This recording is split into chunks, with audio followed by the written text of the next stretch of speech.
a radio show hosting. Right, okay. Are you ready? 3, 2, 1, and we're in the room. Oh shit.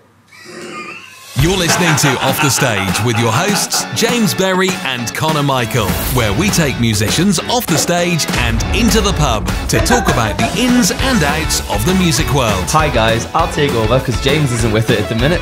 James has had one too many drinks, he doesn't know what he's ordered, and he's just completely missed the button. That's not funny to you, to us that was like an in-the-moment kind of thing. We're back at the ISIS, we've got our new guest, we're in our normal room, we had another ghost experience 10 minutes ago, and we'll chat about it soon. I nailed the timings there. You did really well there. Well, you know. You know what? We've been doing this all along this Episode whole time. 23. Ashley's going. No, he didn't. Ah, yeah. But no, that was like perfect kind of. And we're Thank you. Done, you know. Anyway, She's trying to talk to us. I don't know what she said. Yeah, we're back at the ISIS. We have a new guest. Aye. So, would you like to be called Brass Monkey? Yep. Brass Monkey. Yep. Is Brass Monkey. Welcome to the pod. I actually have a question here. Is why the name Brass Monkey?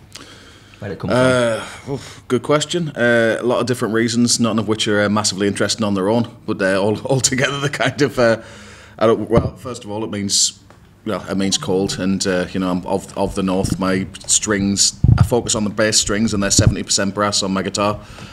I honestly just needed something that stuck in people's minds when I started doing solo acts, solo gigs rather. And yeah, you get a lot of people with the same name as each other or very similar names, and if you've got something that stands out or it's hard to push out of people's heads, it's a bit easier to get a bit of traction there. Yeah, That's true. It's a name that sticks. I never knew why it was Brass because Monkey. everybody knows you as Brass Monkey, so it's just like it definitely works. Like One reason I probably should admit is when I started out, I wasn't that confident, and I was still a bit crap as everyone is when they very first start out, and I didn't want anyone looking up from like childhood looking Yeah. at my name online and dropping That's reasonable. taking comments and stuff. So Absolutely. No, I get that. Like, it's a weird alias. Like, my name's not too different. I've just received a text actually saying my intro was almost good, but I didn't introduce us. I'm Conor Michael. This is James Berry. oh yeah, God, thank you, Ashley. I didn't even recognise that. I was too busy being embarrassed by missing the button. That's clearly there. But no, I'm saying like my names are simple. So my name is Conor Walsh, but the stage name is Conor Michael. Yeah. And as similar as that Was there another Conor Walsh out there that you? There was. Can I just just put your mic here? It's just because you're turning, so you put it there. But as simple as that There you go. No, it just works better. Yeah, but as simple as that is, like, it feels different as that name as well. Yeah. Like, I used to wear hoodies for a gig, and I'd do it like one set. I did a stack once, and I didn't have my hoodie on, and I was like, oh, I didn't have the confidence, I didn't feel it, and I put the hoodie on. Second set was mint, and I was like, it's just like, even though it's not Right, this really is a my brand difference, from now on. it just feels like it's the switch, the personality from your alias to who you are, you know. See, I tried that, but it didn't. You've got like 7 names now. I haven't you? know. I keep changing my mind. I'm so indecisive. You're like torn apart by James with the Best folk ever rock folk band rock from band Berry. in the world, yeah. So at this point, you're basically what James McAvoy in Split. Just like, Yeah, pretty much. I change my mind every 2 minutes. Like, But what we drinking, guys? HD8 and IPA. I didn't get where it was from. Quite citrusy, very nice. that was a looks pumpy refreshing. one as well. That was from the pumps and all, not from the kegs. Yeah, it's a nice real ale. Yeah. I I know what they're like the called, pumpy but- ones. You know, ones you got a proper pump. Yeah. Yeah, we've got pumpy beer. ones. Have we got pumpy ones? No, we got a regular We just got a pour. Just a pour. But that's where the sour's So come is from. it D? Just a... You've got a standard gassy, technology-driven Amish heading. So I forget Yeah, how long pretty this much. Yeah. lasts. Still fizzing the bubbles. It's honestly, it just goes on for ages. I should have, when I originally did it, I should have just like cut it short to begin with. But that's me being So incredibly lazy. we've got pomegranate sours. Pomegranate sours. Not even It's really tried it nice. yet. Honestly, Is the it? ISIS, they do some really nice sours. We say this every single week. Oh, it is sour, but that's refreshing. Yeah, it's like Like a the saliva pomegranate, coming out my mouth. like there. a pomegranate That was- cider. it's a sour, so it's a Give it a little sour slurp. Sniff. It's a sour beer. Give it a drink if you like. Have a little. What percentage is this? Great question. Anybody find that out? No, I should have found that out before, shouldn't I? Because somewhere in the 5s, I'm sure. I did normally are. Oh, I can't even remember. Actually. Sours are usually about 4 or 5%. So. It tastes lovely. It doesn't taste like alcohol. It tastes like really tart, like, you know, apple juice you'd actually get out of an orchard straight from there. Absolutely. Yeah, because it should be a cider, shouldn't it? But it's not a cider. I'm not a massive cider fan, but the sours, like I never had one until like a few months ago in the podcast and stuff. And I used to just come in with waters and Madries, and I was like, no, they do craft beers on sales. We'll try different ones. And I got hooked on sours. I had loads of them recently. Yeah. Tastes lovely, really, but I'm not sure I could manage a full pint of it without my face turning inside out like Homer Simpson with the gummy DeMilo. I'm looking forward to next summer where I can enjoy a sour properly in the heat. That's going to be the beer garden drink. I tell you, the ultimate sour. Go on then, James. I can't remember what it's called, but it's like bright green. I think it's like Castle Brewery, does it? Something like Castle Brew, something like that.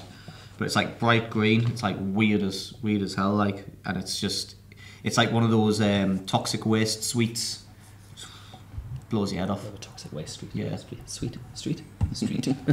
I've had some weird sayings recently. Didn't sell as well as Quality Street, but no, it doesn't. we went camping a couple months ago, and I started calling it Ferry Up Liquid instead of Washing Up Liquid and Fairy Liquid. It was just a mixture. Fairy Up Liquid. That's what they should. I was on the phone to Stevie from Twister yesterday, and I was meant to be like, love you, to say bye. And I was also meant to say see you soon. So instead I was like, love you soon. Love you soon. Love you soon. Jesus, and she was like, what did you just say? I said, I don't know. I think I told her I'm going to love him soon. And that's a promise. And that's episode 24. Love you soon. I don't know. Tune in then. Hate you now. Hate you now, love you soon. And there's a song. What's a comedian called? Tom Segura. He met Mike Tyson, and Mike Tyson phoned him and said he was going to come to his gig tonight. And he said, oh, thank you so much. And Mike Tyson was just, oh, it's all love. And he didn't know what to say back to that, so he said, I love you. Like, he panicked. There was just an awkward silence, and then Mike Tyson just hung up. I know the ages ago I used to like work in it was a Start fitness shop in Newcastle, and there's a guy in there literally just on someone asking for some stock, just like, oh, do you have this in stock? I said, oh, no, sorry, I can't remember if I had it in stock or not, but it's like, okay, I love you, bye. To this customer. We're just all like Animaniacs. Like, okay, I love you, bye bye. Nothing wrong with a bit of love, James, is there? We just told this random customer that he loved him. It's like, could be worse things to go with. Oh god, that's a flashback. That's just tickled as that. But yeah, so going back into the music and segue this little love conversation. Obviously, when I first started out, it was like you're talking about 4 years ago, and you were probably one of the first original musics I kind of seen, because we started gigging like Dunk Out together, and we were saying Pop Rex earlier. Where's your favourite venue that you've played, and is that also your favourite crowd, or is your favourite crowd being at a different place? Right. Oh, that's a damn good question. It's where the crowd is, isn't it? It's like it's almost the crowd that makes. Because I've had some really good venues, but I've had better crowds elsewhere.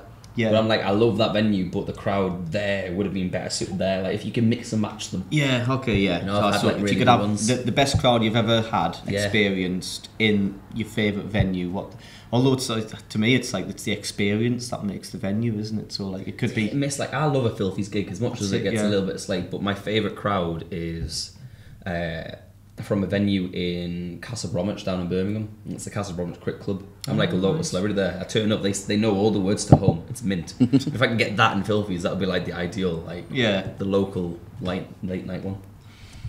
So I tend to find that at Sunderland open mic nights, like every bugger knows the words to the bread line, so it's like it's you know, almost like coming home. But that's I'm not sure which would be the best crowd and which would be the best venue, but I'll have to give you two answers. One was Think Tank when I supported Ryan McCombs, because that was just an amazing experience. I'd loved Drowning Pool and Soil for years. Centre Life. Yes, right on.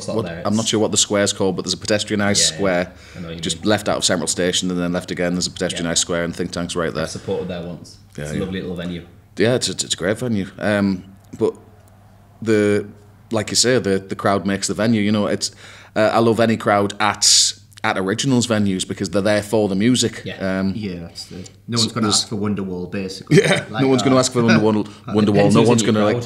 I've done gigs at Surf Cafe, and I'm sure Will Thompson, one of my brother's mates, has shouted Wonderwall. I'm like, no, you're going to get run away. No one's like, looking at their phone or like chatting amongst something else as if you're like background music. They're there for the music, so it's a completely different atmosphere completely. But you get that there, and I'm going to have to mention Surf Cafe in Tynemouth. It was a tiny venue that somehow managed to pack loads of people in. Everyone's there for the music, even if they don't know who's on. They're really supportive. But a lot of the time, people go for the act that's on, and it's a really great venue. There was some great acts on that day as well, so you played Surf met a lot of Cafe, good people. Yeah, it was a good while ago. It was pre-lockdown, so. Oh yeah, was it headliner support? It was support. Who was headliner? Do you know? I honestly can't remember. It was that long ago. Like so, I've done Surf Cafe twice. Did it end of last year and beginning of this year. And James was recording my gig this year and then just didn't save it. Right, to be fair, that wasn't my fault. I was like, I had a really good gig in September. I was like, right, I'm going to do like a live show, so I can release like a live album. How can you come along and record the show? So he recorded it, but the sound 03 engineer was playing. I'm not sure if they were headlining. They will come to me, but sorry, carry on.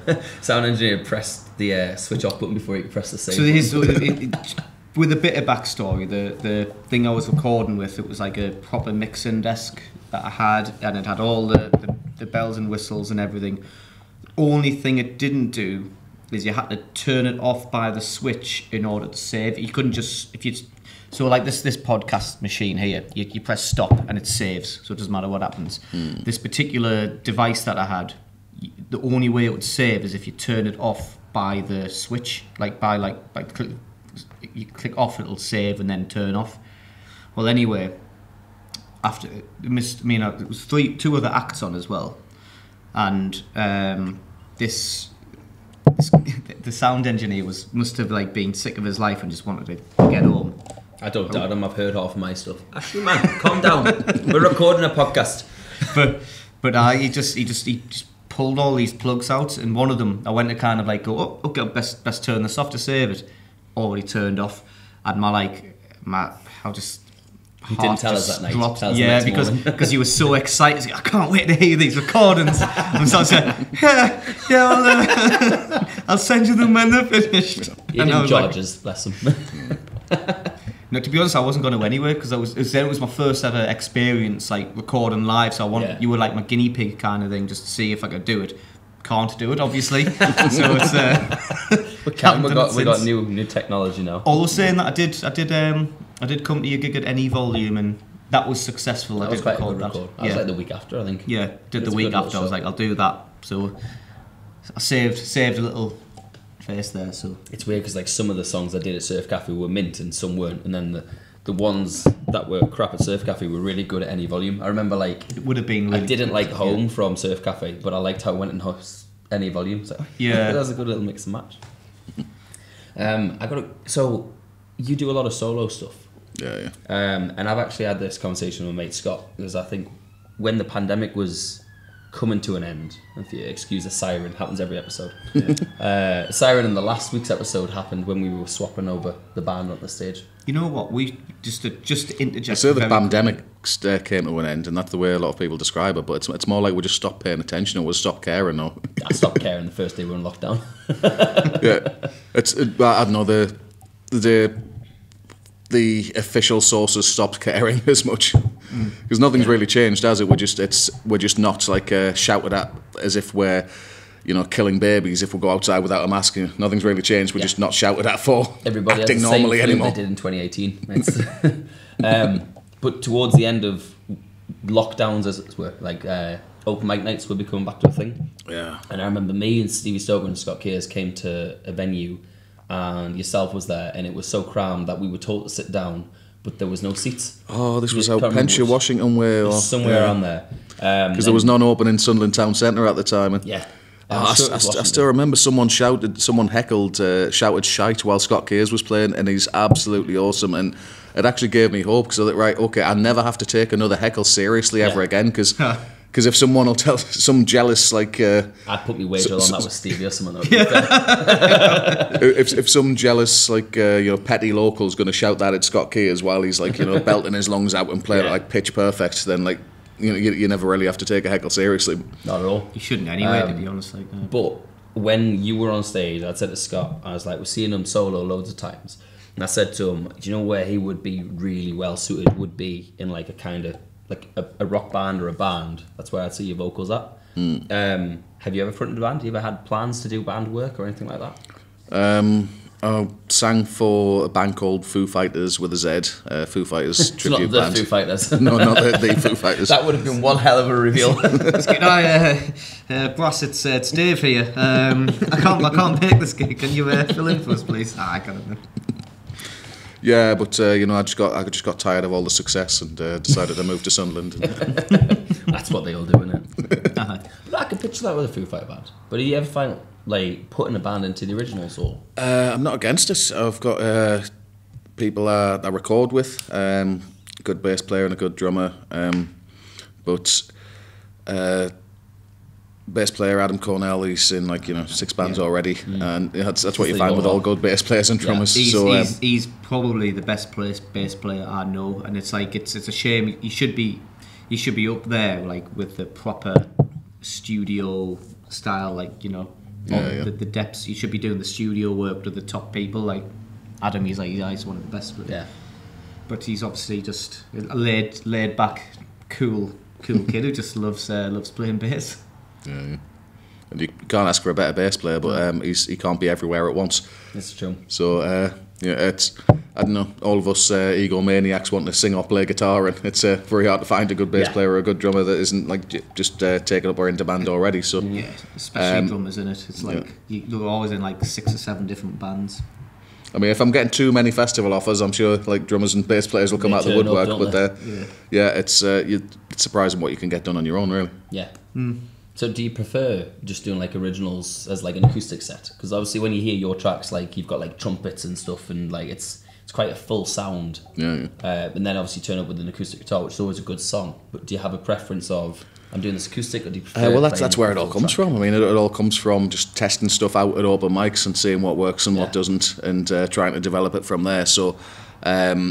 When I'm recording a single, fortunately these days with technology you can add anything you want in pretty much. So it's just the same stuff from different angles with different instruments with a slightly different twist, just to make it bigger in some parts, leave gaps in others. But it's all from that same little riff or little hook that got stuck in your head from that open mic night that seemed to get stuck in other people's heads as well. Oh, so I've got something there to build from, So it's all just I don't want to get nerdy or start talking about fractals or anything, but it's all just like bigger versions of that little same seed, that little same nugget that it started from. So it all just starts from well, I suppose it really starts from just messing about in the bedroom, and then in open mics in front of 2 or 3 people, and then and just builds. Like I've got a voice note on my phone. I was driving to football the other week, and I had like just a tune popped in my head. And I was driving, and I obviously pulled over, turned the engine off, turned everything off, and I played the tune on the phone, and I got back in the car, continued driving. That's what happened. But I've got the voice note, and I know what the tune is. I'm going to try and figure out whether I can build a melody into that, or do I do a guitar riff into that? And it's just them little bits that. The worst one's when you're in the shower and you're like, I've got to jump out the shower and record this. Fuck me. And you run out with the towel going, I need pen and paper. But your hands are too wet, so it's going through the paper, and it's Sometimes you just get sick of it because it's not a full song. It's a great chorus or it's a great verse, but it's not a full song. Yes. And then you're writing something else you can't finish like 3 years later, and then that pops into your head. Oh, actually, that makes a chorus for that. Honestly, I've got must be well over 100 voice notes, random songs, and I've done that before. Every now and then I put these voice notes on shuffle, and then because I forget about them, I record them, I forget about them.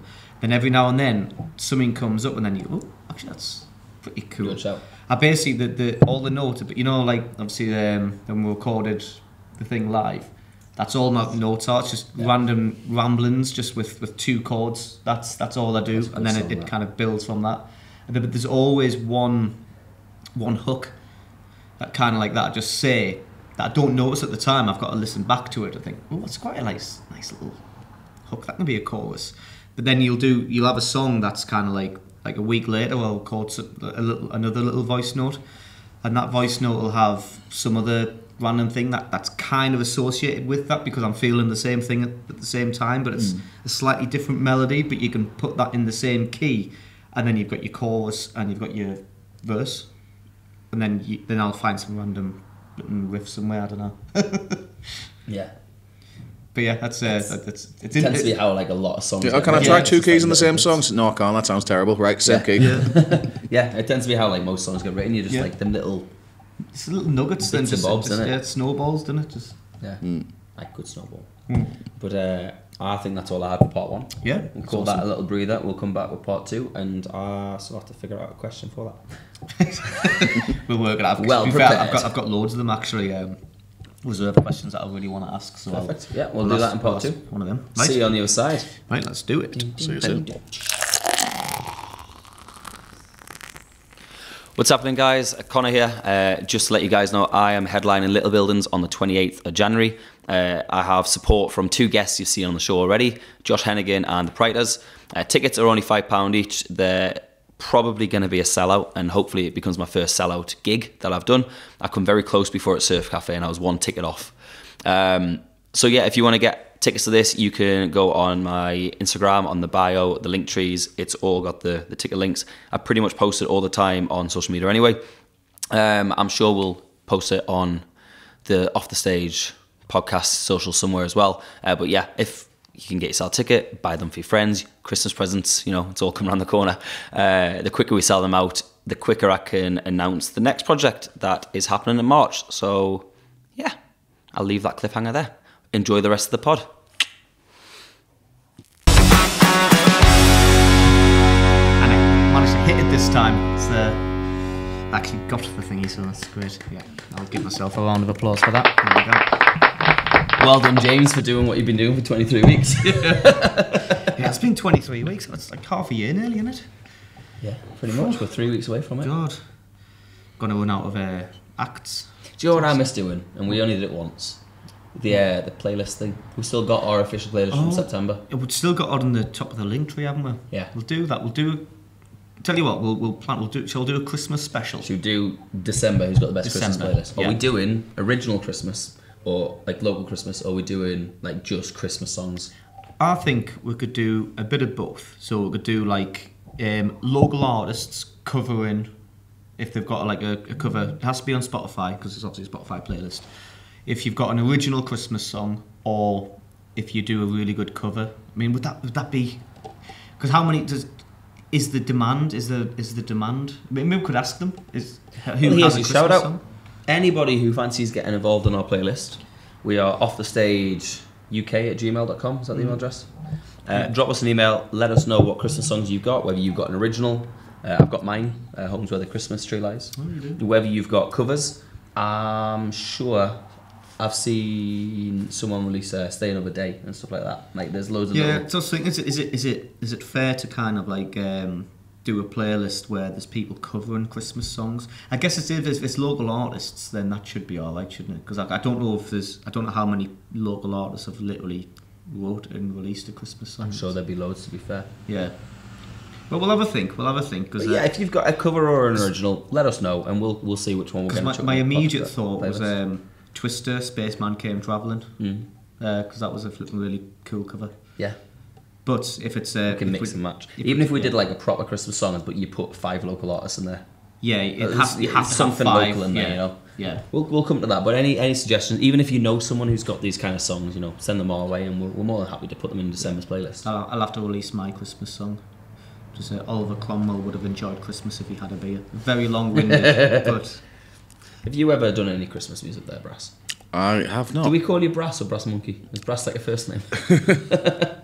A lot of people just yell Brass across the bar, so that's fine. Yeah. We'll go Brass. You had a Christmas kind of single or no. To be honest with you, a lot of my songs kind of write themselves in a way. Like I follow the idea.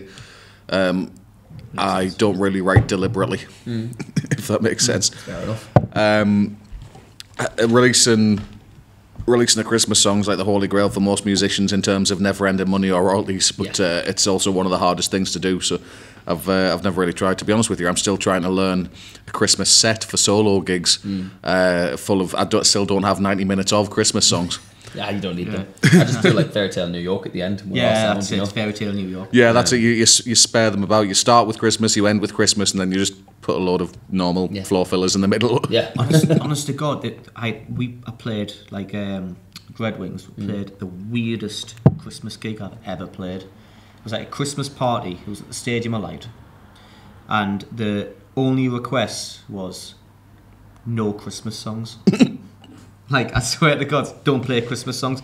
And I was like, surely they're not like serious on that. But they're all up and dancing and stuff. I was like, gotta end on Fairy Tale in New York, because it doesn't matter if you don't like Christmas songs or whatnot. Everybody likes Fairy Tale. So it's like that game where you're not allowed to say yes or no. You know, at some point you just got to forget and play a Christmas song. Yeah, I was like, I can't do a Christmas party. Everyone's got the Santa Claus hats on and all that stuff without playing a Christmas song. They just. Yeah, well, they don't necessarily kick off. They just nobody. They all just sat down, like they just left the dance floor. It was the weirdest thing. I was like, and I'm like, it was Christmas Eve, babe. And you know when you usually play that and like the points are filthy, and everyone's like taking the shirts off. I'm so like, looking forward to playing it soon. Yeah, and it's like everybody goes mental for that. I did that song. with Horse Outside on the weekend, and people were taking the shirts off. And I was like, right, can you stop being naked, please? It's just a horse. I did that with Country Roads, they do that with as well, don't they? But you know, I've never seen anything like it. It's just a Christmas party. One of the guys, I nearly stopped the music. One of the guys, like, he was obviously drunk, but he smashed a glass on the floor, and one of the guys tried to clean it up, and he touched the guy's arse. Like the guy who was trying to clean up, I was like, what an absolute arsehole. And I was thinking, well, it's no wonder you didn't dance to flipping Fairy Tale in New York. You've clearly got like a weird flipping shit personality. So I know, I was the weirdest. I mean, we shouldn't be talking about. It's not a sexual assault. It's a joke. And that's it. I felt really uncomfortable for the guy. And he wasn't like a small. He was a big guy. You know, he could have been a bouncer. He probably was a bouncer cleaning the shit up. I was like, you've got some fucking balls, like doing that to her. But anyway, I digress. Sounds like Ted person that doesn't like Fairy Tale New York. To be honest, we shouldn't be talking about Christmas since flipping November. I've got a rule. It does sound like a cheap lousy. There you go. Yeah, that's exactly it. That being said, this episode comes out like mid-November, so we're only like 6 weeks away from Christmas. Yeah. So I'm waiting for the Mariah Carey. It's one of my favourite memes. I see it every single Christmas. You know, the Two Towers, Lord of the Rings. Well, yes. It's the scene where the have you never watched the Two Towers? Well, it's a scene where it's like Theoden's kind of waiting for the orcs to attack Helm's Deep, and it starts raining and all. Like he goes like, so it begins. But in the background of this meme, you just hear in the background Mariah Carey playing like, I don't want. It's just like it just resonates with any retail staff. Just kind of like that's all you hear. Just like until. So that starts in November. Yeah, it probably does. I think she just did a short of herself, like as a witch for Halloween, cackling, and then a calendar's going by. Then it gets to like October 31st, and then as soon as it clicks on to November 1st, suddenly she changes into like a Santa Claus outfit and singing the bloody song. Yeah, that's pretty much it. And as soon as November starts, it's like, which is today. Yeah, wake me up when November ends. Should have been the song. Should have. But so anyway, part 2, we do like scenarios and stuff. And I came up with this idea all by myself, but you're going to a time machine and you're 1955. That was not your idea. So James originally came up with this idea, right? There's no back film about this or anything, but you go into a time machine, let's say it's like a car, like a DeLorean. Yeah. And you go to 1955 and you're at a prom. And then the singer, let's call them Marvin, breaks the hand, you know. You take their place, the crowd's back on your side, you've done a banging job, you've played the songs that were there, and then you get an encore. You get to play a new song, a song that you've not heard. This doesn't have to be currently in your ear, it could be something between then and now. What song do you play that's going to get them like, ooh. Gangnam Style is the obvious answer. Right. Imagine that 1955. Open Gangnam. Start dancing, say, what the hell? You're not ready for that. Yeah, your kids are gonna love it. Your kids are gonna love it. Trying to work out how to get that sound with an electric guitar, to be honest with you. trying So to there's a G trying to chord in there. explain to the band how you play the song. See, if that actually happened to me, I wouldn't be able to resist playing Johnny Be Good. But I'm gonna, because that's too obvious an answer, I'm gonna say Smells Like Teen Spirit. Oh, that's a good one. And Yeah. it would probably bomb with a 1955 crowd, and I'd just be able to just stare at them. Like, you're wrong. Yeah. Because your kids are gonna love it. If it's too, Oh, your kids are gonna love it. Oh, yeah. yeah. Someone's gonna love it sometime down the line.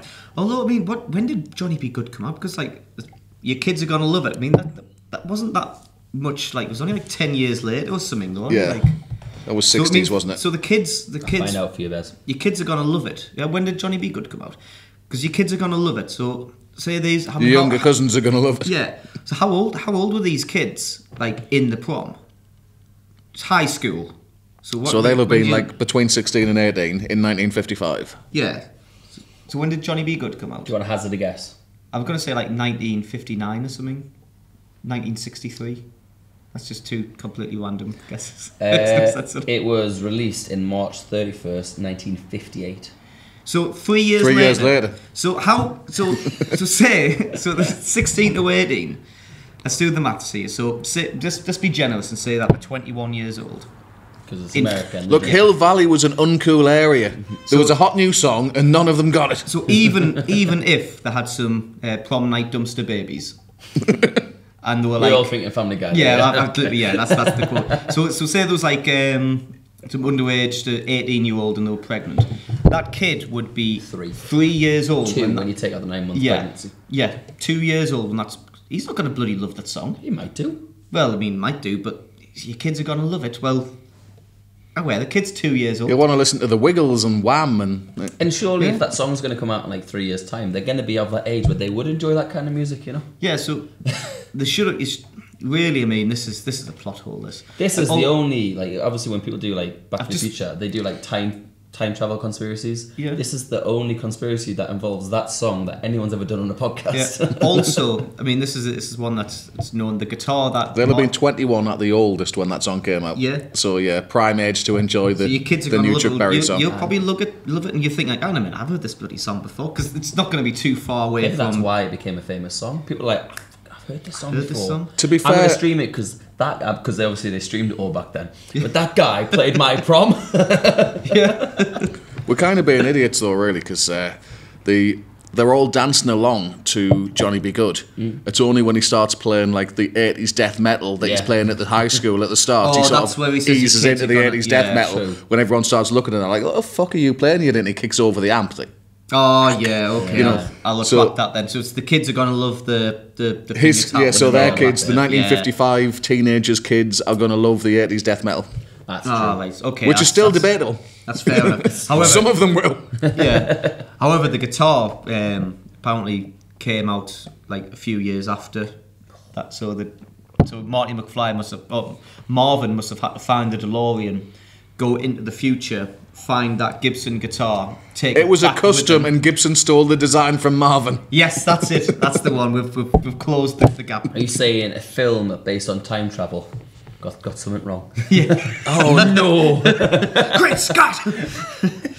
I want my hoverboard. I think the only time traveling film that's got something right is Avengers Endgame, where they go. I don't know if anybody. I don't want to spoil it for you, but it's been out for a It's few been years. out for ages. If you haven't seen it now, it's your But fault. there's something like they're about to travel through the quantum time to go fix things that have happened, and they go, "Is this like Back to the They Future?" need Ant-Man to No. make that work. Yeah, Yeah. well, he does. You know, is this like Back to the Future? No. Like Hot Tub Time Machine? No, because once you go back in time, you can't change things. Your future is you going back in time. Is- We go, yeah. So all Is- these films are alive. Yeah, because this hasn't happened yet. It's your future, not your past. You're just doing something. It Yeah. has, will have, going to have happened, happens.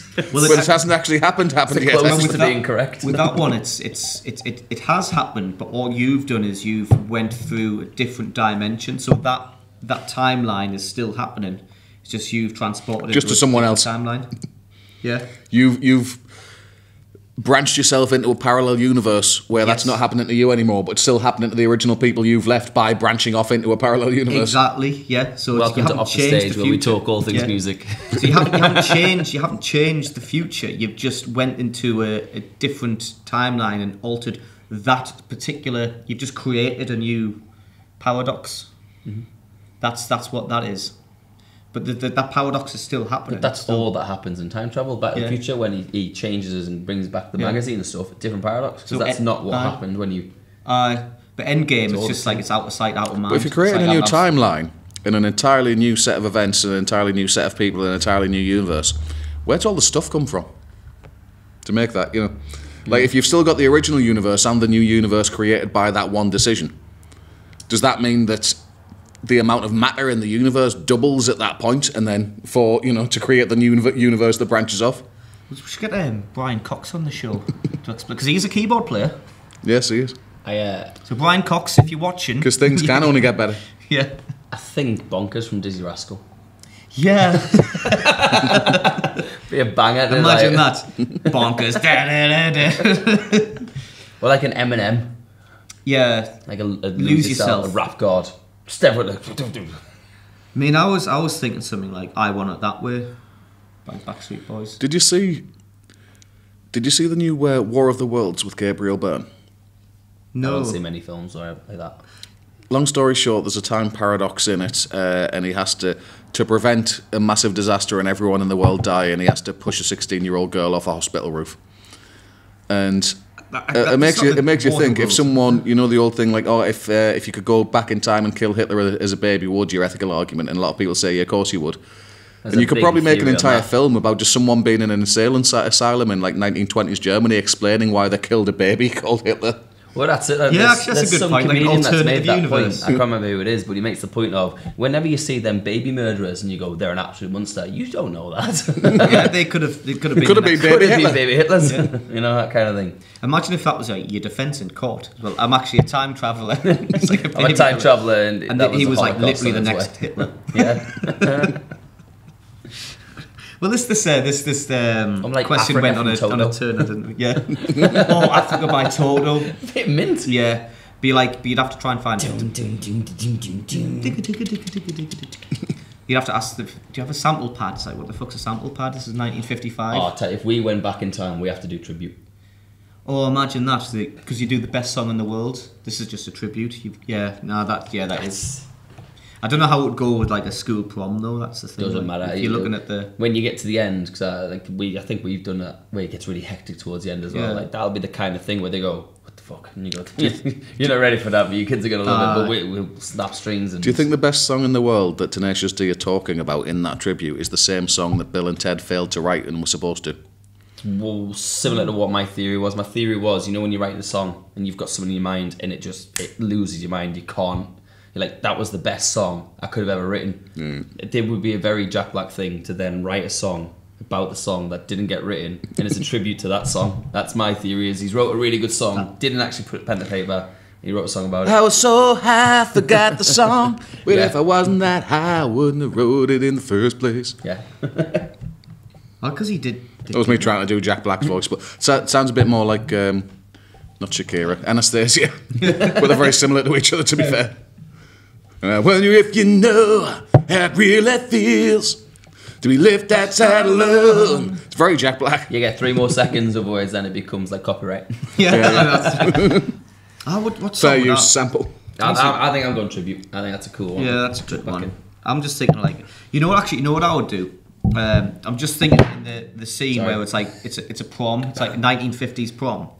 I would do When the Sun Goes Down by Arctic Monkeys. Something like that girl there. Yeah, I think that would go down a storm in 1955. I'm gonna put that one. I'm putting myself in the scene, and then they'd be like, "Oh, who's the flipping singer from?" Full on Sheffield accent at an American prom. Yeah. I bet you look good on the dance floor. I've changed my mind. Bet you look good on the dance floor. You're going Arctic Monkeys. Yeah, I'm going Arctic Monkeys. Tenacious D. And your final answer is? Smells Like Teen Spirit. Yeah. Yeah, to be fair, I think that covers part 2. Yeah, I think that's We're going to take a little breather and we'll come back for part 3. Yeah. That was quite fun. Yeah, I enjoyed that. Right, let's start it.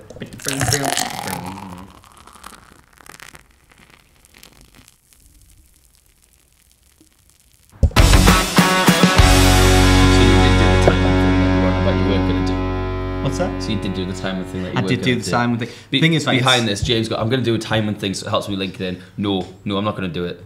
And then I changed my mind again. The reason is, it's when it's the editing process. I need to try and like sync the audio with the camera, and it's really hard. But if I have like the waves, you can see the waves. So if you can match the waves with the audio waves with the camera, and with that, just next time do go ah, and we're back. Yeah, we're back. You seen that Friends episode where Joey's got the hernia, and like he's like, "Oh, Timmy, take good care of your mama, son," and he's got a hernia, so he's in like a proper pain. Yeah. Can we do it a little less intense and creepy? Yeah, and he's like, "Do you mind if I scream before you say action?" He goes, "Yeah, of course." He goes, "Ah, action, take good care of your mama, son."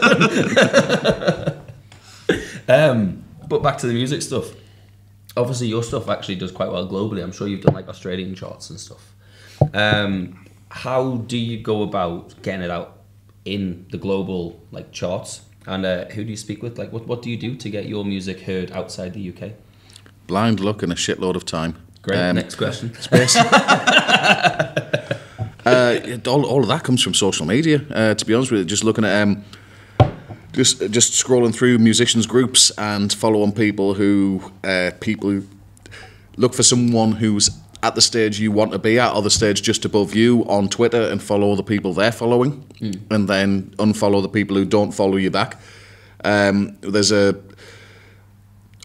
a load of indie music stations who are looking for open submissions. You won't always get a response, but a lot of the time, if you just make the effort to write a personalised email to them, look for people who play your sort of genre, then you'd be surprised who plays you. And the more legwork you put in, the more people start getting in contact with you that you wouldn't have expected to. And so, I heard of you from such and such. Can you send your MP3s over here? And so yeah, I can't claim to have been systematic. I have put a lot of hours into it. I probably should have recorded a lot more, like what works and what doesn't, and like and written more stuff down. But yeah, it's mainly just through social media and time. Yeah. Well, the other one I got is on all your songs. I think the one I know the most is Breadline, but your most streamed song. James made a video of it. I was going to say, I know that very well. Yeah. Your most first ever video I did. Sorry, I was going to say. What was it? First ever video I ever did. I thought the first one you did was for Elizabethtown, the yellow lights. No, maps. Oh yeah, sorry, it was. That was. I asked to do that one. About James. Yeah, I know. He knows more about me than me. No, that was I wanted to do that. I was like, oh, I fancy. Do you fancy? Because I'm in Elizabethtown. You wanted to do yours too, which is just a bad choice of words. But it was. I think you contacted me, didn't you? He's like, oh. Well, I think you just posted on Facebook that you were looking to start doing music videos. Does anyone want to do one as your first project, your experimental sort of thing? I was like, yeah, fuck right, I do. Pardon my French, but so I didn't. I've hired you ever since. Yeah. Yes, that was it. Side message: if anyone hasn't seen it, I've got a song called "Missing Part of Peace," and James does a fantastic job. Yeah, and he used the same rose mural down the. You took him to our special place. I know, it's my favourite spot. That it's a cool it's a great mural. It's, I don't know who did that. There's no plaque or anything. It's not credited to anyone, but it's good though. It's right next to Granny Annie's on Roker Beach. It's a little shelter with. I think it was just local graffiti artists that did it, but it's a fantastic mural. Yeah. But back to my question. But Nowhere is your highest streamed song. Why is Nowhere your top song? What do you reckon it is about that song that's made it? It's not massively more streamed than your other songs, but it is the streamed. It took a long time for it to overtake Breadline. Yeah. I honestly think it's your first one. Yeah. Breadline was my first one. Nowhere was my second one. Very similar vein. Then I released a pop single called Miracle, and then my most recent one's Another Day. So Another Day is getting the most daily streams. So it's very slowly catching up, but I think a large part of it is just because Nowhere's 3 minutes long, and the algorithm these days really likes short songs. I mean, Spotify plays you for the first 30 seconds, so there are some bands starting to write 40-second songs, which seems very wrong. But at the same time, they're playing the game that's being presented to them now. So I think, Tenacious D style, you're not going to go too far wrong if on an album you do some interludes that aren't exactly songs, but if you do a 40-second interlude, you're still going to get paid by Spotify for that. If you've got an idea or half an idea that's not a full song, but will make 40 seconds of good music, then, you know, why not? Why the hell not put it out there the way things are now? Yeah, this is true. Actually, could you quickly check if I'm recording there? Is that on? Is the red button on?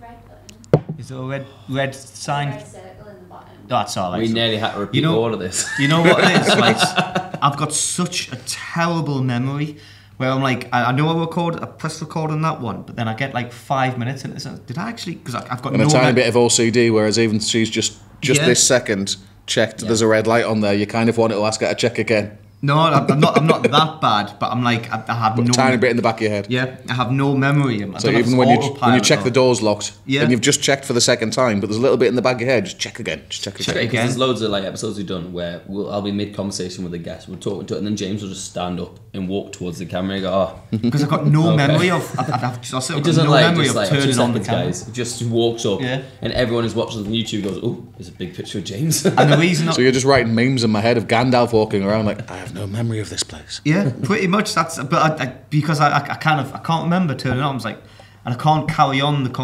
conversation if I've got at the back of my head this isn't recording. So I'm like, I get weird. Yeah, I've got shit memory basically. You're good now. Yeah, all right. Yeah, I'm good. I'm good. It's still recording. It's not died yet. Let's put it in my. Good job we got Ashley here. Otherwise, people have to watch you walk over that again. Usually it's like, Mary, can you just check it? She closed the door to stop people getting in. She was very polite. Yeah. Oh, that was the ghost thing I was... I just put it on our Instagram story, technically 2 weeks ago. When we did our podcast record with Darren Holmes, in the smaller room, there was a helium-filled balloon hanging on the ceiling, because it must have been like some sort of 70th birthday party.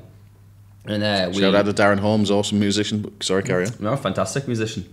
If you haven't seen that episode, go back. I believe that's episode 21. Yes. Yeah. And then after, so basically today you're getting Brass Monkeys episode, but we recorded too. We also had mass production on an hour beforehand. And in the loop when we were swapping over, everyone's getting a drink. Me and Ashley were sat here, and I was looking at the ceiling. There's a 70th balloon floating, similar to what was in the other room. And that's pretty weird. I was like, as a joke, because if you've seen our 20th episode, we had a little paranormal activity visit. Whether you believe that or not, there was something that happened. And I jokingly said, oh, I wonder if that's Mary bringing the balloon from one room to the other. And as I said that, the door that's wedged open slammed shut. And the room got very cold. And that was quite interesting. Yeah, she likes to... I feel like this is the first time we've been in this room since that episode as well. Yeah, that's true. So I wonder if we're going to get more... Maybe. It's going to get I think the strength of the supernatural comes closer to Halloween, though, doesn't it? Like, I mean, it was yesterday. I'm sure there's a gateway. There's a gateway, isn't there? Like to the dead. That's why pumpkins are for. It's to light them out. Yeah. So there might be some truth to that. So if any viewers do see a slender man getting closer to us from behind, then please message. Yeah, joke. I thought I seen a figure in there. It's not. It's like a little bit of woodwork outside, brickwork outside. Imagine if you just watched there and you just saw a face on the window, even though it's like we're upstairs. Like 3 flights up and now push them down. It's the window cleaner. Yeah. Oh, we caught pumpkins yesterday, and I did a Batman logo.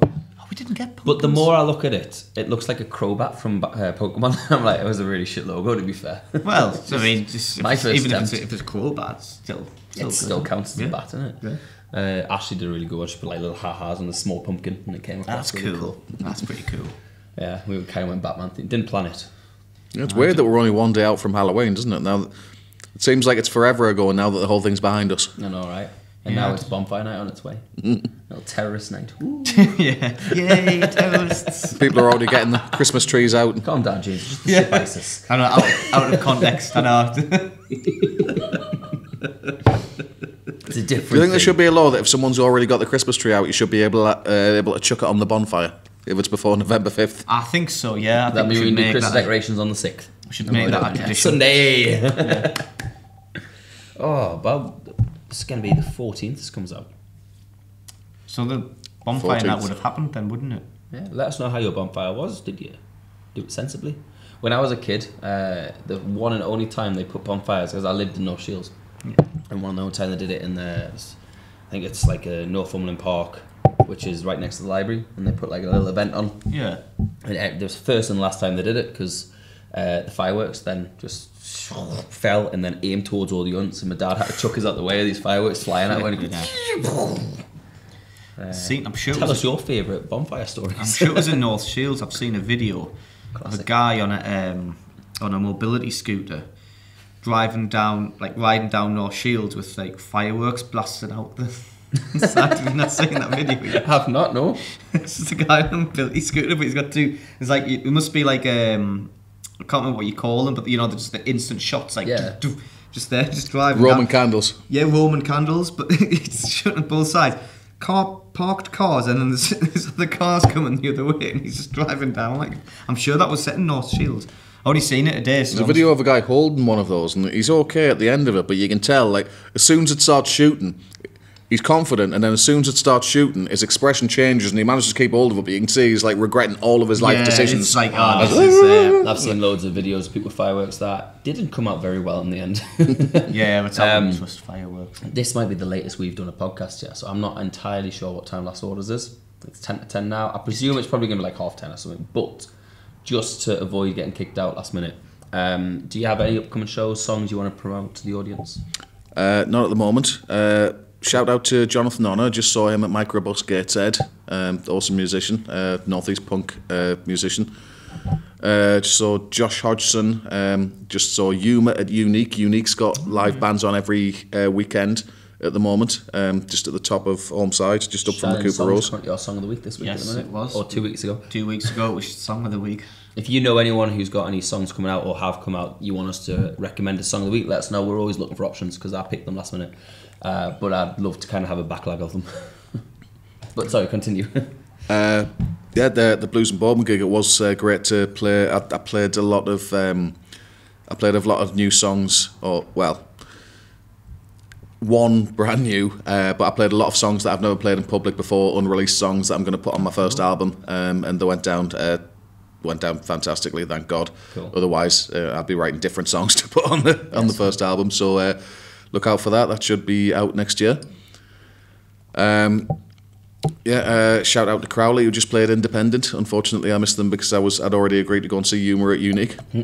It's always the thing, innit? It's like when there's too many people playing, you're like, oh. Well, that's actually the Facebook post is like a fear of missing out. You know, I can't be everywhere at once, but we're actually spoiled. Like it seemed through the lockdowns, it almost seemed like they were deliberately trying to kill off live music or anything that would ever give you any joy in life. But the things came back slowly, gradually, and it was great to go places. But now it's almost like there's that much happening. You can't be everywhere at once. It's good to see. It's good to see more. The more music, the better, basically, isn't it? Really? Yeah, absolutely. Especially in Sunderland, because we live there. So.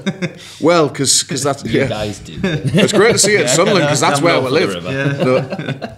Well, it seems like Sunderland needs a bit more help than Newcastle does. You know, because there's that many different places in Newcastle. It's a lot more noticeable when things slow down in Sunderland. You know, that's if you go from like 10 venues to 5, you've still got 5 places to choose from. If you go from 2 venues to 1, suddenly it's very noticeable. That is true, yeah. That is very true. Have you got any socials for people to find you, to follow and like? Yeah, search Funk Monkey Metal, all one word, nothing rude, FUNK. Funk Monkey Metal, and that's my Twitter. I think I'm up to 12,000 followers on Twitter now. We're on like 6. So, not 6,000. We're on 6. Well, some people don't bother with it at all, and to be honest with you, very few of my Twitter followers are from the Northeast. Yeah. Twitter's more of like an international thing. It's good if you're trying to get on American radio stations and stuff. Cool. But it's very common for people to have like millions of followers and get 3 likes on a tweet. It's apparently you're supposed to, most of your tweets won't get seen. You're supposed to tweet several times a day. If you do that on Facebook, people will just get sick of you and unfriend you. But that's encouraged on Twitter because each tweet's got so little reach. Be on like 7th follower. I think I am, or I'm following Torn Apart TV anyway. But James, it's me. It's no longer Torn Apart TV. It's James Berry UK. I've grown up and give myself an actual name. But if you want to follow us, we are Off the Stage too. Everything else we're Off the Stage UK, including email offthestageuk@gmail.com. And if you do actually want to find my music, you'll have to search, because there's another Brass Monkey, you'll have to search one of my single names. So search Brass Monkey Breadline, for example, all separate words, and you'll probably find my music video that James did. Yeah. And you'll find my actual single on Spotify, YouTube, iTunes. I've got 4 singles out, so Brass Monkey Breadline, Brass Monkey Nowhere, Brass Monkey Miracle, or Brass Monkey Another Day. Any of those will find all my stuff. Cool. Awesome. I've got a headline gig at Little Buildings on the 28th of January. I'm sure we're still putting these adverts in podcasts. I put it on the last one. I see that. It came out really well, actually. I thought it did. So yeah, please check that out. Tickets are only £5. I'm being supported by Josh Hennigan and the Priders. They were both guests on the podcast. James' next headline gig currently, unless something's changed in the next 2 weeks, is December the 3rd, HMV, Yes. Newcastle. Yeah. 1 p.m. Yeah. It's funny, you know, I could never remember what time it was, and I actually also, when I first advertised it, I got the date wrong as well. That's how good I am. James with will, at advertising. some point in December, James It's is playing with the definitely band. Saturday the 3rd of December at 1 p.m. I'm looking forward to it. I'm going to come down to that. Oh, I'm looking forward. yeah. That'd be good. Ashley's going to come down. She really wanted to come to the one at Pop Well, Rocks. you kind of saw it. You had the live stream. Basically, I went to James's gig. Ashley had the kids, couldn't get them watched, and I just FaceTimed all of James's set. And James was there going, "Is he recording the entire show?" It's like, kinda. It's getting you. It's basically Ashley didn't want to buy a ticket. I sit in the comfort of my own home. Thank you very much. Well, I'm never bothered about ticket sales anyway. I just like people to see and experience the show. Yeah. So If you've enjoyed the show and other shows, tell your mates. We aren't the best at promoting it. We just chuck it on social media. We will eventually get posters and stuff around towns, and we're trying to increase reviewers. Leave us reviews. Tell your friends, tell your family, tell people you don't like. You just tell them once, you have to tell them again. Thank you very much for coming down. What song are you going to play for us in the final? I'm going to play the one James did a video for. It seemed fitting. So I'll play Nice the first single I ever released. I'll be playing Breadline. we already know the song, but we're gonna look forward to listening to it anyway. Thank you very much for coming. This has been a great show. And who have we got next week? Dan. Dan. We've got Dan next Dan week. Gray. Dan, there you go. Dan Gray next week. So tune in. I'm sure that'll be great. Yeah, be And mint. yeah, we'll see you next week. Yeah, spot on. Bam, bam, bam. I'll do that bit.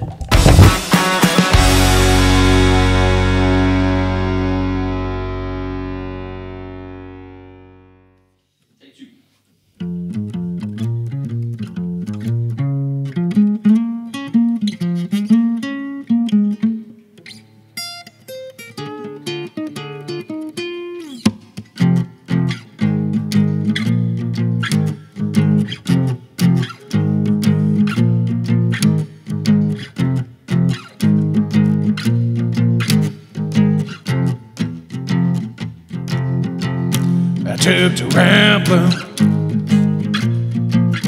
'cause I didn't have no place to go. I took to gambling, 'cause I couldn't make the money what I already know. Took to cheating, 'cause the odds would always laugh in my face. Took a beating, I was all over the place. If you've got something to prove, I'm not really talking to you. If you've got nothing but time, join me on the bread line.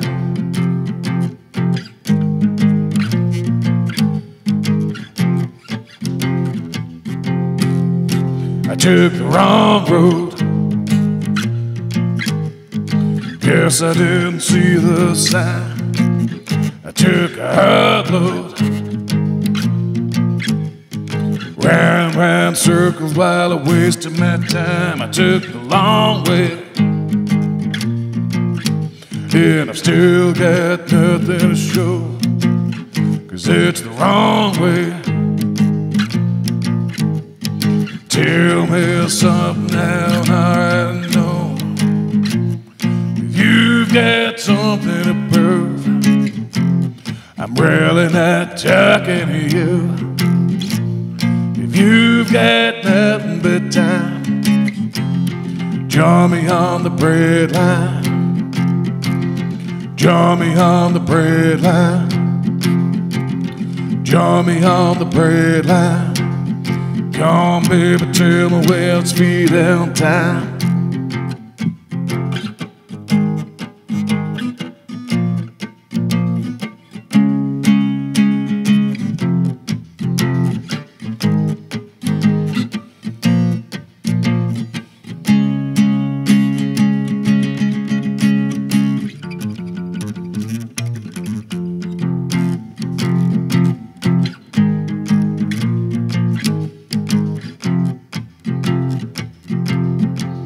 I took to rambling, well, yeah, 'cause I didn't have no place to go. I took to gambling and then I rolled the dice, 'cause I couldn't make no money with what I already know. Took to cheating in a way I could, 'cause guys would always laugh in my face. Took a beating, they got me beat right down, yeah. I was all over the place. If you've got something to prove, I couldn't give a fuck about you. If you've got nothing but time, join me on the bread line. Join me on the bread line. Join me on the bread line. Come, baby, tell me when it's feeding time. Thanks very much. That was Breadline. I've been Brass Monkey. You've been awesome. Cheers.